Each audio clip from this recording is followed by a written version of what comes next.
Hi everyone, it's me again, Charlie. I'm one of Josh's greatest friends, I hope. And I am the musical director on the show and a panel member. I'm doing a quick video about a book I literally just finished reading on my lunch break today. It is Profit and Punishment by Tony Messenger. For those of you who are new to the channel, welcome. For those of you who may not know this, I have taken an interest in law and legal affairs over the past couple years, and I've gone and got some classes under my belt and some certifications, blah blah blah. I'm not going to go into that now. But when I read this book, it talks about the people who are... I don't know how else to say this. I'm going to just flat out say it. If you're poor, you're up a creek without a paddle. It talks. This book just came out this past January, I believe. It's from the library, and I have to bring it back. It's actually still in new status.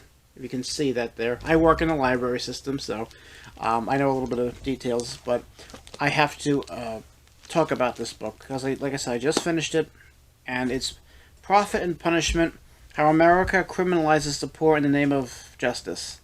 And again, it's by Tony Messenger. I believe this is his first book. And in a nutshell, he focuses on states in like Colorado, Missouri. I think that was his. He grew up in Colorado, but Missouri, like those areas, Tennessee.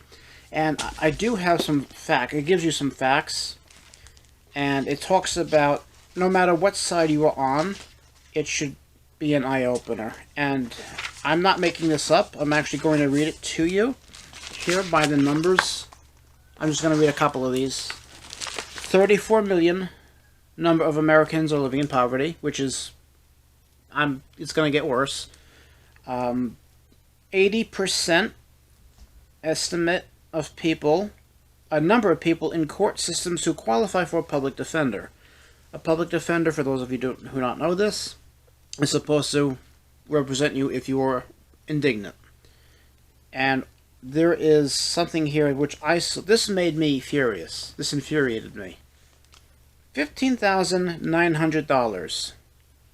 Amount of money one impoverished Missouri defendant owed a court after a year stay in jail that stemmed from a misdemeanor conviction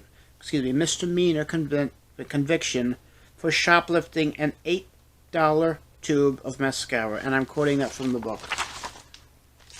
When I saw I was not going to pick this up. I was just going to read the first couple of chapters and say, When I saw that, I said to myself, read the book, educate yourself. He delivers. Tony Messenger delivers. And he gives you more. He's blunt in some areas, and there are, it talks about basically how some prisons are being used as cash registers for the police unions, the sheriffs, the prosecutors, the courts, and they're considered a backdoor tax. I respect our police and our firefighters. I'm all for them, but when I read the numbers, and I've done some research on my own, it doesn't matter what your race, creed, religion is. It doesn't even matter if you're disabled. There are people who cannot post bail, and basically what would happen is they would have to go before a judge. Even if they have been cleared of any wrongdoing, when they serve their time, they're getting what's called a board bill, and they have to pay to stay in prison. Some people post their bail, they're out the door. They come back, meet the judge. Usually, sometimes they plead guilty, whatever. In this case, a lot of these defendants pleaded guilty just to get the heck out of prison. The jail cell, whatever you want to call it. And then a week or a month goes by. I know there's a bit of a difference there. And they find out there's a warrant for their arrest because they had a quote-unquote failure to pay. And after Tony Messenger did a lot of research, he kept saying the same thing on paperwork. Failure to pay, failure to pay, failure to pay.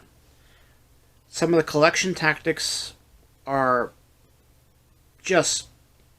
it makes you wonder, why are the people the way they are? And I'm a person who wants to fight fire with fire sometimes, but your driver's license will be suspended. And I found out that's actually not going to help. It's going to make things even worse. Pretty much anything they can get their hands on, they will. And so many nonprofit organizations have saw that, rose up, and said enough, enough. The money's not going to where it should be. It's actually going to buy police gear like M4s and all that nonsense for a police station. Like, if you watch the show from the 1960s, even though we're not in that time anymore, the Andy Griffith Show, some of these towns are real small, very, not, and they're, like I said, the book is very recent. There's a lot of, it even mentions the COVID-19, which is, just to show you how new this book is, how fresh off the press it is. But it goes back in time to 2014 with Black Lives Matter and all of this other political movements that have happened. And like I said, I would give this a 12 out of 10.